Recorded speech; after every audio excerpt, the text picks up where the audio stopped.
하나님 말씀 오늘 이제 요한계시록 주님과 한편된 사도 요한에게 주님이 주신 복음의 비밀 요한계시록 12장 가운데서 오늘 뒤에 3번과 4번 그러니까 전쟁, 영적 전쟁의 역사 가운데서 3번 땅으로 쫓긴 마귀와 교회와의 영적 전쟁.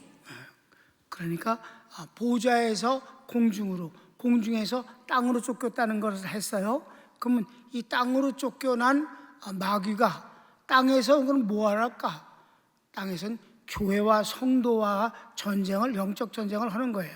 이때는 유대인들은 버려졌어요. 지금처럼 역사 속에서 사라졌습니다. 낭제 7년 대환란 때 다시 유대 민족은 드러나는 거죠. 그러니까 요한계시록에서 주인공은 유대인인데 여기서 땅으로 쫓긴 바로 마귀가 교회와의 전쟁을 할 때는 이방인 교회, 이방인 시대를 지금을 말하는 것입니다. 한번 보겠습니다. 가르치기 1번. 성도들, 교회도 주님의 피와 말씀으로 마귀를 이겼습니다. 12장 11절을 보면 이미 이긴 것을 선언하고 있어요. 봅시다. 또 여러 형제가 어린 양의 피와 자기의 증거하는 말을 인하여 저를 이기었으니 그들은 죽기까지 자기 생명을 아끼지 아니하였도다. 그래서 2번. 그래도 마귀는 교회를 향한 전쟁을 멈추지 않습니다. 결과는 뻔해요. 항상 그는 패합니다. 그들의 존재는 그냥 저주받고 패한 겁니다. 그래도 그들의 속성이 또 안 변하는 거예요. 그냥 끝까지 싸우는 거지. 자 봅시다. 성경은. 그러므로 하늘과 그 가운데 거하는 자들은 즐거워하라. 그러나 땅과 바다는 화 있을진저 이는 마귀가 자기의 때가 얼마 못된 줄을 알므로 크게 분내어 너희에게 내려갔음이라 하더라. 그럼 한번 교회 시대 때 얼마나 많은 사도행전을 보면 뭐 뻔하잖아. 그 외 모든 신약 성경을 보면 얼마나 박해를 받았는가. 뭐 우리나라에 보면 일제 시대 때 그냥 교회에서 예배를 드릴 때 밖에서 널판지를 갖다 현관에다 못을 박아서 파고 불을 질러 버렸잖아. 예배를 드리다 몽땅 교인들이 교회 안에서 다 타 죽었잖아요. 그게 어디 있어요? 수원에 있는 거.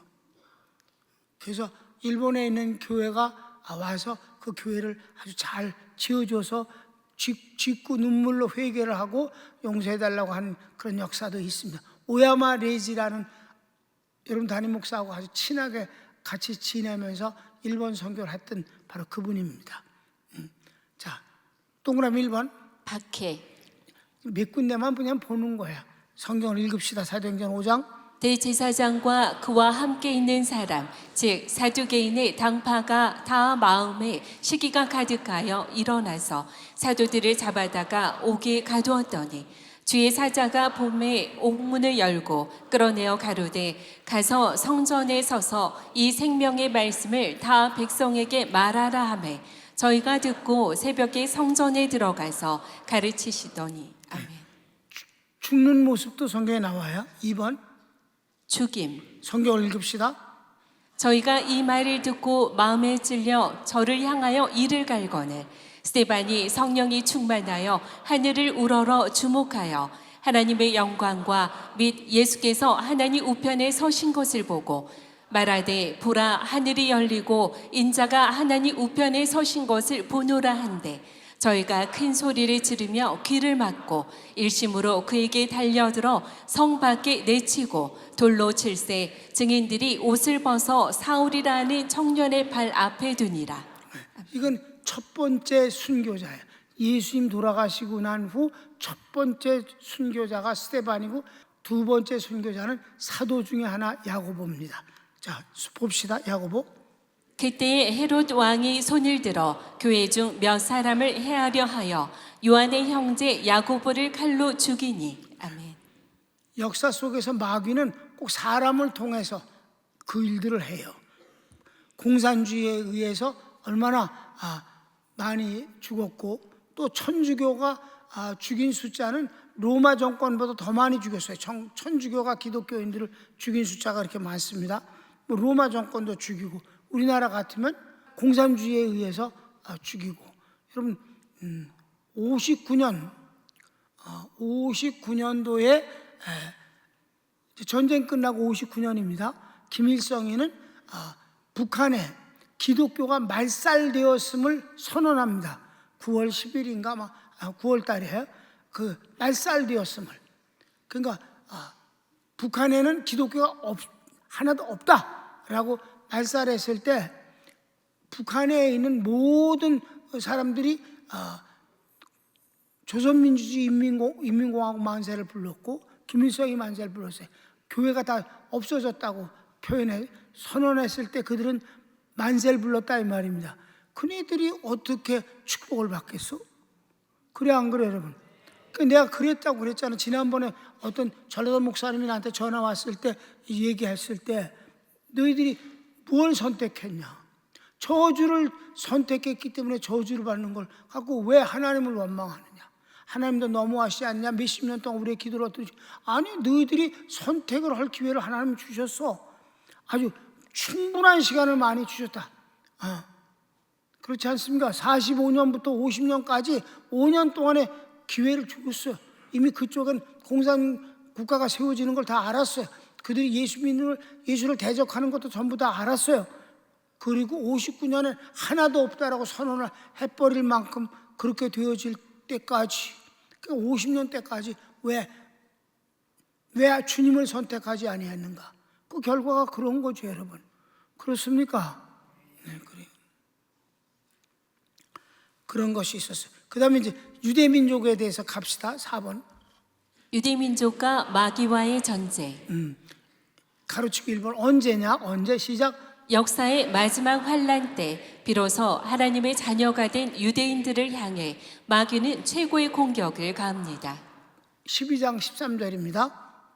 용이 자기가 땅으로 내어 쫓긴 것을 보고 남자를 낳은 여자를 핍박하는지라. 남자는 예수님이고 그 낳은 여자는 유대민족입니다. 교회가 아니에요. 유대민족을 핍박했다. 2번. 하나님의 보호하심이 유대인을 안전케 하기 위하여 피난처를 예비하십니다. 그땐 어딘지 모르지만 하나님은 하여튼 이 유대민족과 그때 당시 이방인 가운데서 예수 믿은 사람들을 같이 안전한 곳에 보호하시고 측량하셨다. 아무도 손대지 못하게 하셨다. 성경을 읽읍시다. 그 여자가 큰 독수리의 두 날개를 받아 광야 자기 곳으로 날아가 거기서 그 뱀의 낯을 피하여 한 때와 두 때와 반 때를 이게 후 양육받으며 3년 반이에요.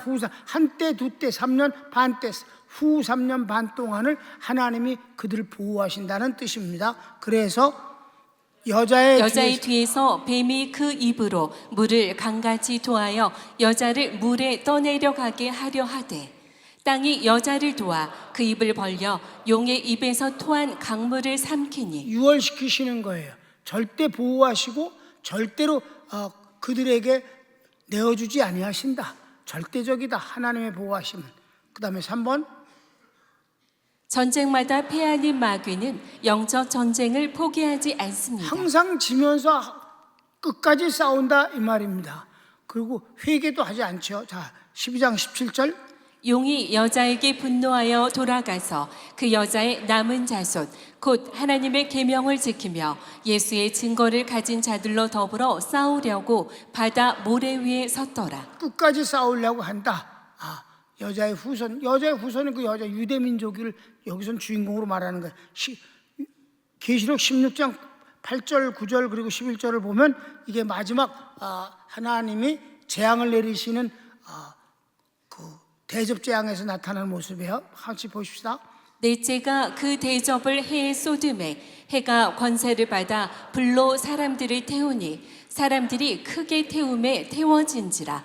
이 재앙들을 행하는 권세를 가지신 하나님의 이름을 회방하며 또 회개하여 영광을 주께 돌리지 아니하더라. 아픈 것과 종기로 인하여 하늘의 하나님을 회방하고 저희 행위를 회개치 아니하더라. 절대로 회개하거나 굴복하지 않는다. 끝까지 싸운다. 그러니까 요한계시록 대환란 때는 구원받은 사람 외에는 더 이상 한 명도 더 구원을 받지 못해. 그들은 그냥 마귀에게 속해 있기 때문에 끝까지 싸운다. 4번. 마귀는 재림하시는 주님과 전쟁을 하려고 모든 군대를 동원합니다. 마지막 주님이 재림을 하실 때 그 재림하신 주님과 전쟁을 하려고 모든 군대를 동원해서 어디에 모였어? 아마겟돈에 모인다 이 말이에요. 16장 14절 16절 봅시다. 저희는 귀신의 영이라 이적을 행하여 온 천하 임금들에게 가서 하나님 곧 전능하신 이의 큰 날에 전쟁을 위하여 그들을 모으더라. 새 영이 히브리 음으로 아마겟돈이라 하는 곳으로 왕들을 모으더라. 아멘. 이게 주님이 재림하실 때 적그리스도가 마지막 주님과 한번 전쟁을 해보려고 모으는 모습이에요. 절대 굴복하거나 회개하지 않아요. 그랬더니 5번 그 군대는 몰살당하고 마귀와 거짓 선지자는 지옥에 들어갑니다. 4차 전쟁에서의 쫓김. 이게 마지막 쫓깁니다. 지옥 가는 것이에요. 4차. 3차는 조금 이따 나오는데 3차는 무적행에 들어가서 그동안에 천년왕국을 하나님이 허락해 주시는 기간 동안이 3차예요. 1차는 보좌, 2차는 공중에서 땅으로, 3차는 무적행, 4차는 지옥. 이해되셨죠? 마귀의 운명이에요. 그러니까 우린 마귀를 두려워할 건 없어요. 결국은 망하는 거예요. 그러니까 이긴 싸움을 이기면 되는 거예요. 그런데 이기게 해주셨는데 진다. 이런 놈들이 싫어. 바보가 싫어, 바보가. 주님은 이기게 해주셨는데 지고 돌아다닌다. 참으로 답답하지 않는가? 우린 승리를 해야 된다 이 말입니다. 그래서 성경을 읽읍시다.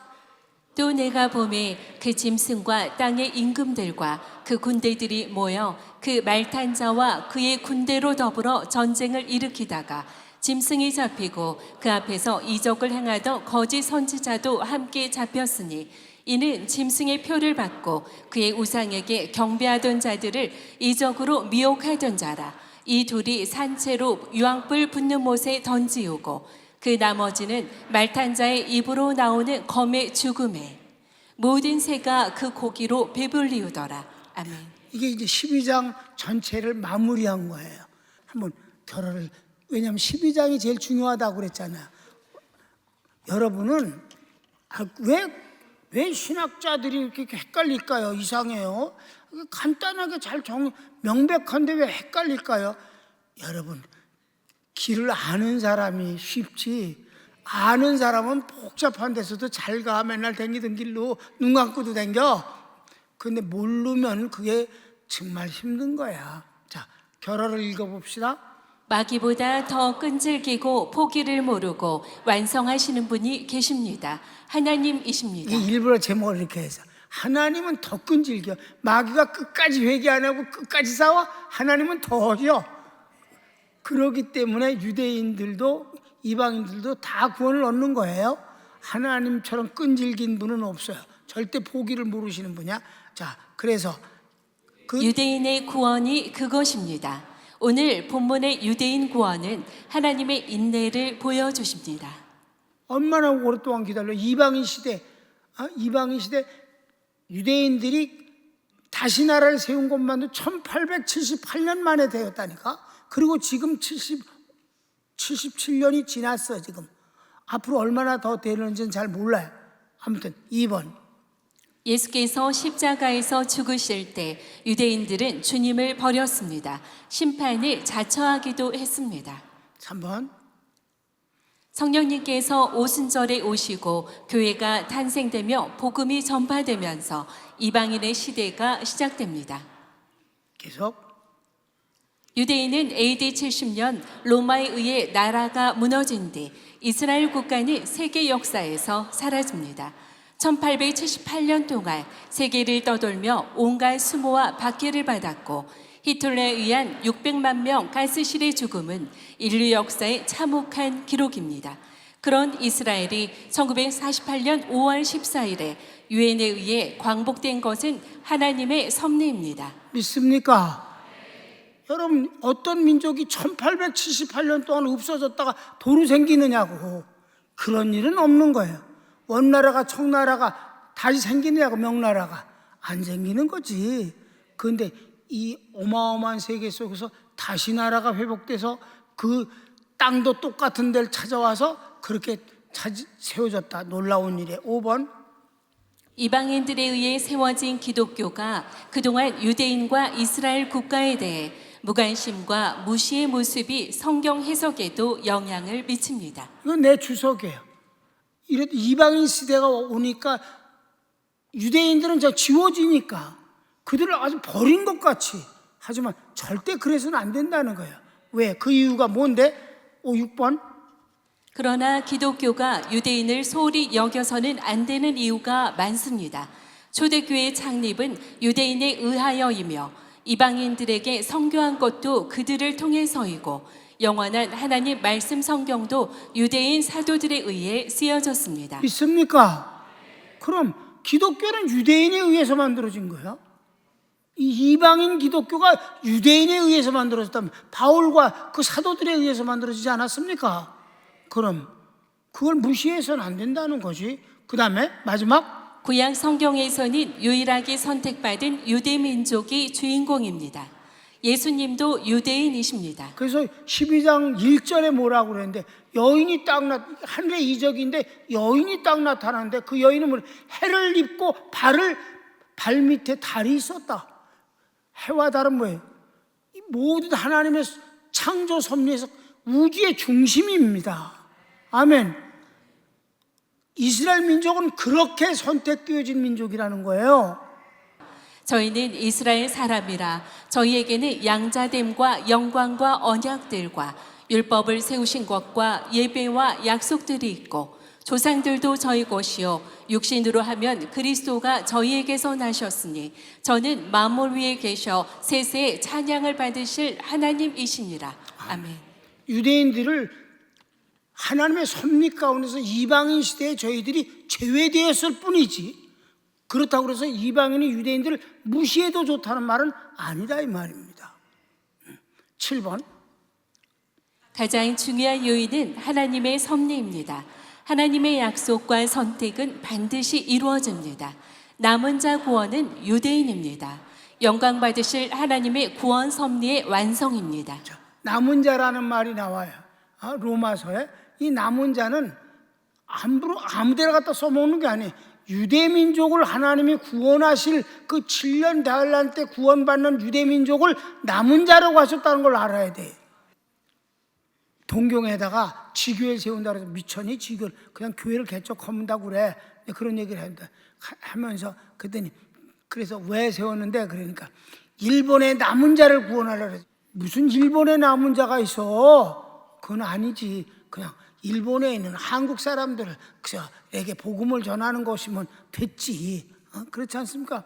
왜냐하면 오늘의 교회에서 신앙생활하다 일본 간 사람들 많으니까 그들이 사모하지 않겠습니까? 뭐 그네들에게 거기 교회를 하나 세워서 그네들이 같은 복음을 받을 수 있는 그런 아쉬움과 사모함을 채워줄 수 있으면 난 괜찮다고 생각합니다. 교회 세운 건 잘한 거예요. 그러나 뭐 일본인들의 남은 자를 구원한다고, 남은 자라고 쓰여진 단어는 다른 민족은 해당되는 적이 없다. 오직 유대인들만을 향해서 쓴 것이 남은 자다. 아셨습니까? 그렇게 생각하면서 한번 하나님의 섭리, 구원 섭리가 로마서 9장부터 11장까지인데, 특별히 11장에 보면 그 남은 자에 대한 약속이 있다 이 말입니다. 한번 읽어봅시다. 그러므로 내가 말하노니 하나님이 자기 백성을 버리셨느냐? 그럴 수 없느니라. 나도 이스라엘인이요 아브라함의 씨에서 난 자여 베냐민 지파라. 하나님이 그 미리 아신 자기 백성을 버리지 아니하셨나니 저가 이스라엘을 하나님께 송사하되, 그런즉 이와 같이 이제도 은혜로 택하심을 따라 남은 자가 있느니라. 아멘. 남은 자가 있다. 그 남은 자가 바로 7년 대환란 때 구원받을 사람들이다. 그래서 계속 봅시다. 형제들아, 너희가 스스로 지혜 있다 함을 명기 위하여 이 비밀을 너희가 모르기를 내가 원치 아니하노니, 이 비밀은 이방인의 충만한 수가 들어오기까지 이스라엘의 덜어는 완악하게 된 것이라.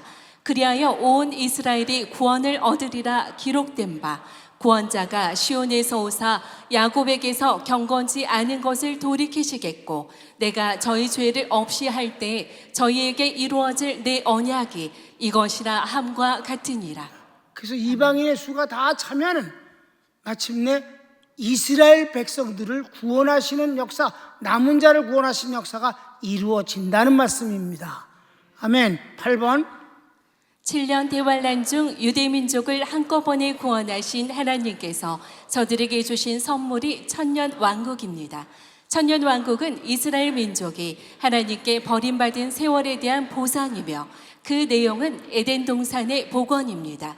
이를 위해 하나님께서 마귀를 세 번째 쫓아내시어 무저갱에 가두십니다.